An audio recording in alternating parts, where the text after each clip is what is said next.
What up? Welcome back to another Jet Up Johnny video. I'm Johnny, like from the name.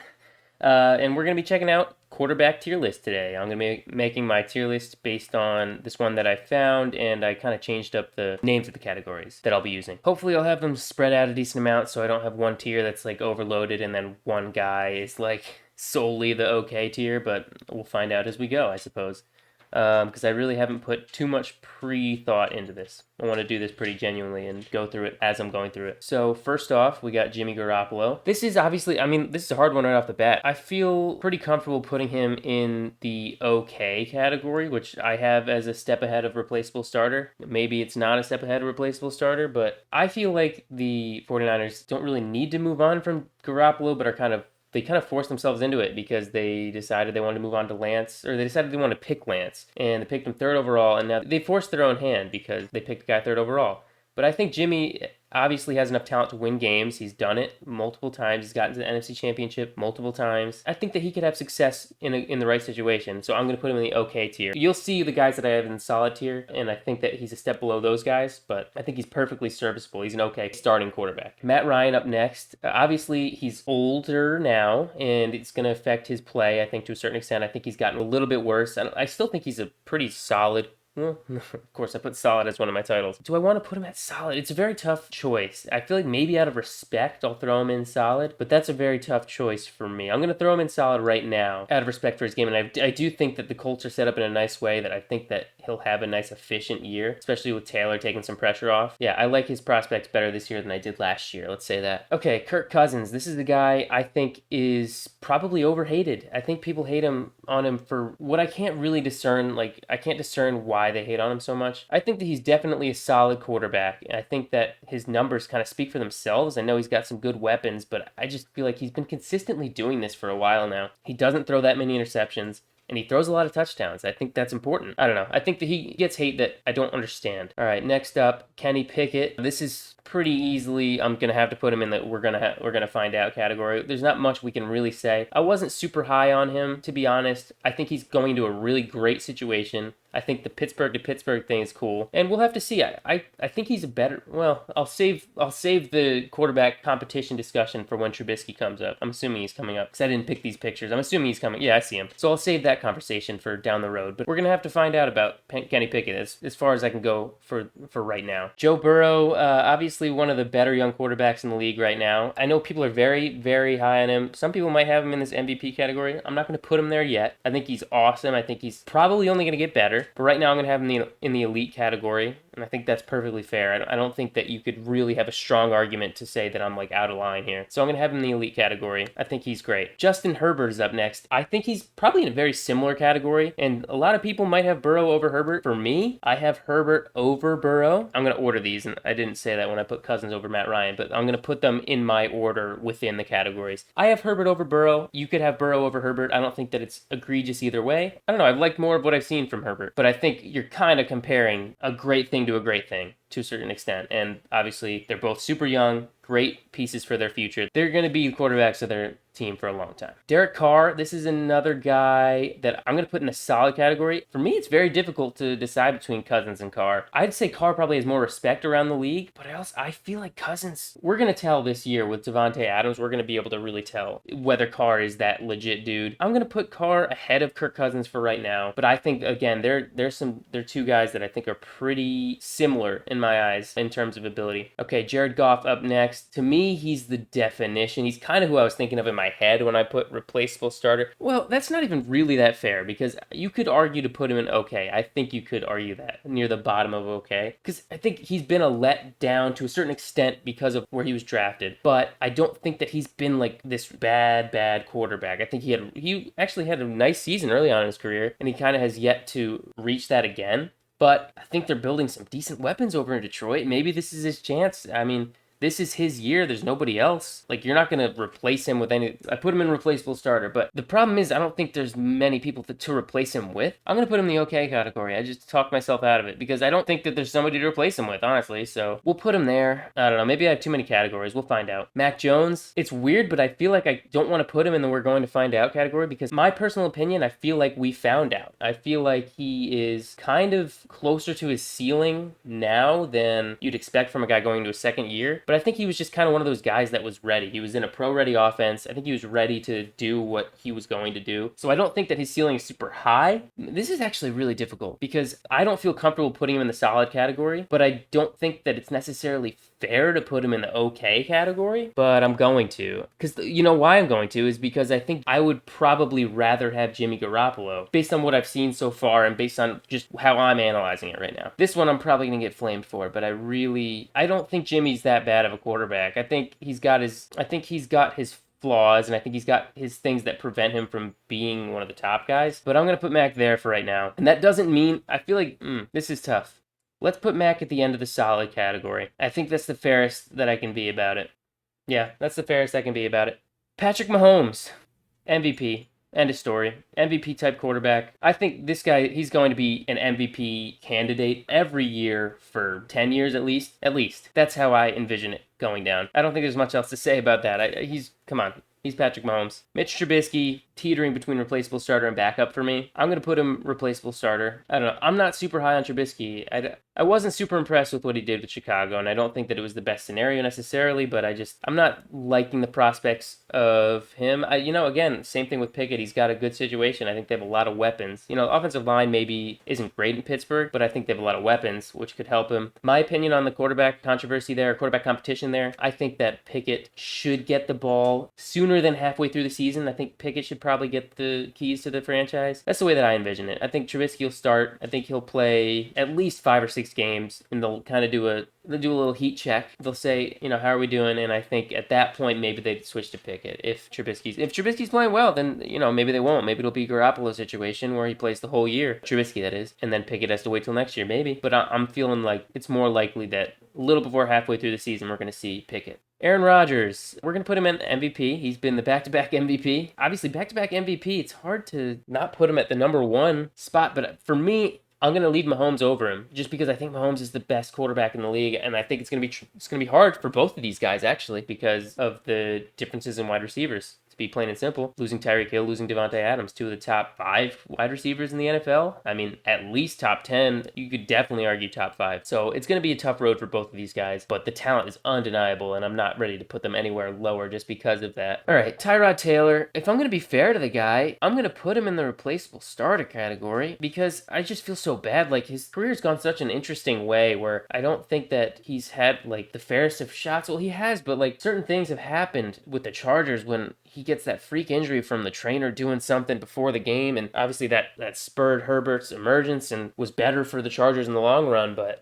Taylor wasn't doing anything like bad. And then last year with the Texans, he actually was looking okay. They were putting up some points with Tyrod at quarterback, and obviously he goes down and Mills comes back, and they never really turned back around because Mills was doing things that they liked, and he was the young guy, and they wanted to go that direction. But again, it was poor Tyrod. He actually was putting together some good performances, and he's left out to dry to a certain extent. So I'll put him in the replaceable starter. I'm going to put him ahead of Trubisky, just personal preference. I think they're both replaceable starter level guys, and that's how I see it right now. Baker Mayfield, I'm going to put in the okay category. I'm going to put him ahead of Jimmy, and I don't even really love doing that, but Baker's got this extra quality, whereas I do think that he makes his mistakes, and there's some things that hold him back. There's something extra about him that I feel better about him than Jimmy, but they're very similar, and obviously they've both been in heavy trade talks, Baker being traded, Jimmy still yet to be traded, but I do think they're in that similar tier, and that's why they had a similar group of people looking to trade for them, and we'll see what happens with Jimmy. But Baker in Carolina, he's got some good weapons to work with. We'll see how it goes. Jameis Winston's another guy that I'm going to have to put in okay until we see a full season of him with the Saints, and I think that he might lift himself into solid, because I do really like Jameis, and I think that in the short amount of time last year, I think he looked efficient, and I think he's got way more weapons to work with now at wide receiver. I think that he's got a chance to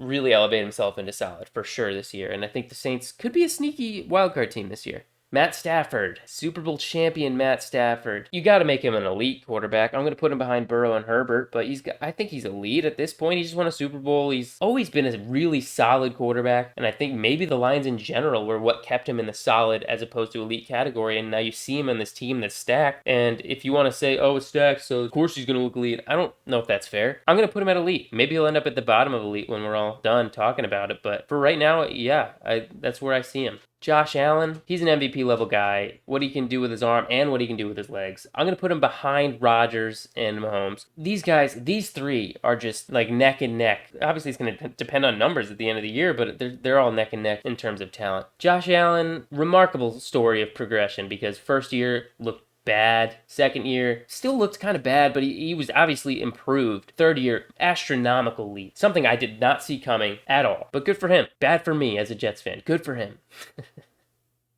Lamar Jackson, we're going to have him elite. We're going to have him behind Herbert and Burrow and ahead of Stafford. Stafford's better with his arm, but Lamar's running ability, I guess, gives him that extra edge, I guess. I mean, that one's a tough call for me, but I'm going to put him ahead of Stafford because of his extra abilities. Davis Mills, we're going to find out. I'm going to have him ahead of Kenny Pickett. Mills surprised a lot of people last year, including myself. He looked very much the part of a solid or, at least an okay level starter. And especially as the season went on. He had some definite early struggles, and he ended up really balling out in a couple of games. So we're going to find out about him. He's going to be ahead of Pickett for now. We'll obviously see. We're going to see about both of them. Justin Fields, we're going to find out. This one's hard because it would be a slight to Justin Fields maybe to put him behind Mills, but Mills I think showed more and possibly has more to work with. Both teams don't have much to work with. I don't think they're great situations for quarterbacks, but you know what? I'm going to put Fields ahead of Mills again for his extra ability to run with the football, but I really feel bad for Fields because Chicago, what are you doing? Darnell Mooney, I like Darnell Mooney. Cole Kmet could maybe become a decent tight end, but what are you doing? What are you doing, Chicago? I don't know. I hope for Fields' sake that his ability is enough to overcome the roster. Trevor Lawrence, we're going to find out. Yeah, we're going to find out. He's going to be ahead of Fields, just raw talent-wise. The Jaguars were dumpster fire last year, and I think Jaguars fans probably agree with that. I don't think anybody could disagree with that, but I think they made moves in the positive direction. I didn't love all their moves. I think they spent a lot of money on players that I maybe didn't expect to make as much money as they did. But at the end of the day, they got better. Their coach is a better fit now. He should be able to coach up Trevor Lawrence. And I think that he will improve because of that. His talent is obviously just immense. And we'll have to see. He's going to be ahead of these guys in the we're going to find out category. Malik Willis. We're going to find out. Okay, this is a lot of young guys in a row. Malik, call me crazy, I'm higher on him than Pickett. And that's maybe bold. Obviously, they're neck and neck because we haven't seen anything from him. But Willis, I think, was the most interesting prospect in the draft. And I think that Tennessee, I don't hate that landing spot for him. I'm not a big Tannehill guy, and we'll get to that. I think that's a decent landing spot for him to either make his debut late in this season or to begin next year, maybe. Or maybe he never emerges, who knows? But there's something about Willis that I liked in the process of learning about these guys. Drew Lock, not a big Drew Lock guy. I'm feeling like I'm putting Drew Lock in the backup category. And you know what is a shame? I don't know if Geno's going to be on this list of guys, but I'll throw in Geno in this conversation as well. I think it's fair to put them both in the backup category, to be honest. And obviously, Drew Lock, if you could argue Drew Lock to be in the we're going to find out category, I just feel like we've seen, it's not fair, but I feel like we've seen enough from him. It's not fair. Let's see him in Seattle. But you know what? For you, Drew, I'll put you in the end of the we're going to find out category, just to be fair. We haven't seen that much from Locke. We'll see him with a new system. As far as Geno goes, I would honestly feel more comfortable as a Seahawks fan with Geno as my quarterback because, for one thing, he's been with them for a while and he's got some chemistry with the receivers. And I don't know. I would like to see Geno get a shot as a Jets fan. I would like to see Geno get a shot. All right, Carson Wentz, he's a tough one to rank. I think we're going to put him in the okay category. We're going to put him below Jimmy and ahead of Goff. I don't know. There's something missing with Wentz, in my opinion. That week 18 last year, week 18? Yeah, week 18 last year. It felt like he left a lot on the table. It was like, you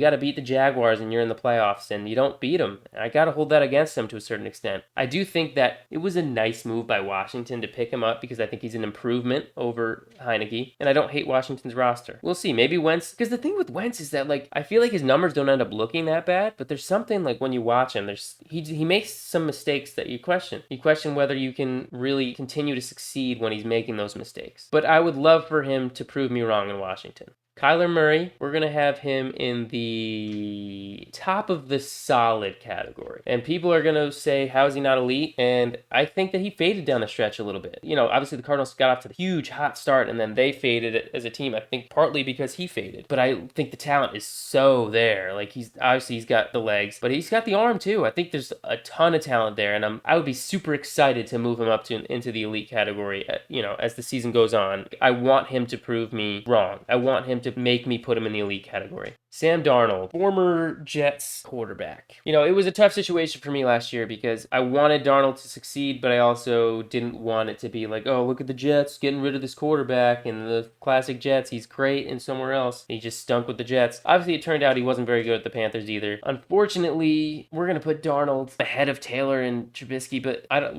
maybe that's not even fair. Maybe that's just me giving him that extra little edge for still being young and maybe he hasn't unlocked everything. I don't know. It's not looking great for his chances to start. Obviously, now they brought in Baker. Who knows? Maybe he'll get a third team and get a fresh start somewhere in the next couple years and have another chance to show us what he's got. But so far, that's where I have to put him right now. Deshaun Watson, obviously, not a great situation to talk about. I'm going to rank him based on his ability. And based on his ability, I think he's elite. We'll put him, I don't think it's fair to put him ahead of any of these guys right now. He hasn't played in like 2 years. But man, when he was playing, his arm was a crazy talent. So I'm going to have to put him in the elite category. Trey Lance, we're going to have to find out about Trey Lance. I got a lot of guys in this category. Maybe I shouldn't have had a backup category at this point. But Trey Lance, we're going to have to find out. And I have to put him, I'll put him ahead of these other guys, like these two from the 2022 class and Locke. But I can't put him ahead of these three guys that actually started last year because we haven't seen anything from Lance. I think he's in a great position, great coaching staff. But I'm not even convinced that moving on from Jimmy is the best move to win games this year. Obviously, maybe it's the best move to win games in the future to figure out the direction of your franchise. But we'll see. But I can't put him any higher than this right now. I can't even put him ahead of Davis Mills because Mills played well last year. He played well. Desmond Ridder, I actually really like this situation. I like him being drafted by the Falcons. Not that I don't think the Falcons are like a great team setup right now, but I like the Falcons picking him because I feel like maybe if he can just develop for a year or two and then boom, he's got London and Pitts as weapons going forward. And there was something like, I was intrigued by him as a prospect. So again, we're going to have to find out. I didn't plan this out well, but we're going to have to find out about Ridder. I'm going to have him ahead a lot. That's it. I'm not going to put him ahead of the other two guys. Ryan Tannehill. I'm not the biggest Tannehill guy. I'm going to put him in the okay category. We're going to put Tannehill. I'm going to put him right there. And people are really not going to like that take. But I think he regressed a decent amount last year. And he lost A.J. Brown. And I think that's going to be a big factor. I like the Traylon Burks drafting. And Robert Woods is a new addition. He'll still have some weapons. And he still has the immense advantage of having Derrick Henry in the backfield. I don't know. And maybe this is unfair. Maybe he should be ahead of Jimmy and Baker. But that's as far as I would go. I wouldn't put him any further up. I wouldn't put him over Jameis. And we'll see. Maybe he'll prove me wrong. But I would like to see some Malik Willis this year by the end of the year. I envision the Titans winning about 7 or 8 games this year. And so if they're on that trajectory, why not throw Willis in the last 5 games? We'll see. Maybe they won't. But that's how I stand on Ryan Tannehill right now. Zach Wilson, best quarterback in the league. MVP candidate probably for the next 20 years. Obviously I'm joking. I'm being facetious, if I'm using the word facetious correctly. And we're going to have him in the we're going to find out category. Shocker. And I'm going to have him just behind Lawrence, just like he was in his draft order. I think the Jets have done a lot to help him out, and I'm excited to see where that goes this year. I think as bad as he looked last year, I don't think Fields looked any better. I think Mills looked better last year, but I'm going to give Zach the advantage based on his raw talent and based on his potential when he was drafted and how people thought of him when he was drafted. This isn't me saying these are how the quarterbacks played last year and this is the ranking of how they played last year. This is me projecting how I view them for this season, and I have Zach ahead of Davis Mills among the other guys. Dak Prescott, definitely an elite quarterback. I'm going to have him ahead of Lamar and Stafford and Deshaun, but I'm going to have him behind Burrow and Herbert, and that's, maybe I'm getting ahead of myself doing that because these guys are so young and Prescott's been doing it for a while, but I feel pretty comfortable with it right now, having him there. I think he's a really, really solid, more than solid quarterback. He's an elite quarterback. Russell Wilson, I'm a huge Russell Wilson guy. I'm going to have him as elite. I'm going to have him, call me crazy, I'm putting him right there. I'm putting him between Herbert and Burrow. There's something really special about Justin Herbert. And obviously there's something really special about Burrow too. But Russell Wilson has been doing it for so long. He's such a good quarterback. I think his situation in Denver is going to be great. Not that he was throwing to nobodies in Seattle, but I think his situation in Denver is going to be great. And I think that he might get a little rebound year this year and remind people who the real Russell Wilson is. Matt Corral, there's not much we can say other than we're going to find out. We're going to find out about Matt Corral. He's going to go, I don't know, we'll put him behind Drew Lock. Same with Sam Howell. I'm not going to have much to say about either of these guys because we haven't seen them. And they were late round draft picks. I would love to see them soon because obviously the situations they were drafted into in Carolina and Washington, they don't have stud quarterbacks in front of them. So I would love to see them the next couple years and see what they got. But for right now, I'm going to put them even behind Lock just to give Lock a little bit of respect. Maybe it's undeserved. Maybe it's unearned so far, but that's where I'm going to put him right now. Jalen Hurts. I think Jalen Hurts is okay. And he has the chance to really prove me wrong and become a solid quarterback for sure. But I'm not super high on Jalen Hurts. I think his weapons are awesome. It's going to be exciting. That offense is going to be really exciting. As long as he's able to get them the ball efficiently, the receivers that he has now, and A.J. Brown and Devontae Smith. And Goddard, great tight end. I think it's going to be exciting offense. I'm perfectly open for him to rise up the chart. But for right now, I'm going to put him okay, and I'm going to have him behind Jameis, who I trust a little more. Tua Tagovailoa, I'm not loving Tua. I'm going to have him in the okay category as well. I'm going to have him actually behind Hurts. Either way, I'm not feeling great about either of those guys. You know, he's got obviously Tyreek Hill and Jalen Waddle to work with, and that's going to be super exciting. If he's got the arm, they've got the legs. So, you know, that offense could explode. But I just have to see it. I have to see it. Tom Brady, one of the greatest quarterbacks of all time. I probably call him the greatest quarterback of all time. 45 years old or whatever. I can't put him ahead of Allen, Rodgers, and Mahomes, but I can't take him out of the MVP category. He's just so good, and he'll never stop being good, and he'll never retire, because why would he? Daniel Jones, tough one to talk about. He's going to be in the, who knows, replaceable starter category, I think. He's going to be leading off the replaceable starter category. And I think that this is probably his last chance to really show what he's got with the Giants. I think that he's got a decent amount of wide receivers that he can work with, and I think that Dable will change the trajectory, hopefully, of his career. But from what we've seen so far, I can't put him any higher than where I'm putting him right now. Another guy that I'm open to moving up if he shows new flashes in this new offense. Finally, we got Marcus Mariota. I'm not going to put anybody in the backup category. I shouldn't have even used that. But we're going to put Mariota with the replaceable starters. We're going to put him maybe ahead of Darnold. Maybe ahead of Darnold. Obviously, we haven't seen much of Mariota in the past few years. You know, I didn't think that he was a terrible quarterback when he was starting for the Titans, but obviously the league has not given him another real chance since then. I'm going to have him ahead of Darnold and behind Jones. I'm going to give Jones the benefit of the doubt and say, you know, he's the guy for the Giants right now, and maybe he can prove that he's worth being that guy and move up the rankings. Mariota, I feel like, is probably just a stopgap at this point, and Ridder is waiting in the wings. Maybe a full season stopgap for Ridder, maybe a half season stopgap. We'll find out, but he's got some cool young weapons to work with, so maybe we'll get a resurgence from Mariota. That would be a cool story, and that one I'd be really pumped to move him up into one of these other categories. I'd be really pumped about that. Well, that's going to do it for our quarterback rankings for the 2022 season. This is how I have it standing right now. I shouldn't have had a backup category. That was a fail on my part because I didn't put anybody there. And maybe I should have, but I wanted to give people the benefit of the doubt. Since this was basically just a list of people that have a chance to start or have a chance to start realistically in the next couple years. Be sure to like this video if you liked my rankings or if you just enjoyed watching it. Comment if you've got any changes that I should be making that you think that I did completely wrong. I want to hear what you guys think. And if you like this type of content, please subscribe. I'm going to be putting more videos like this out in the near future. I'm going to try to put a decent amount out before the season, get more tier lists like this out for different position groups. So yeah, thank you for watching, and I'll see you in the next one.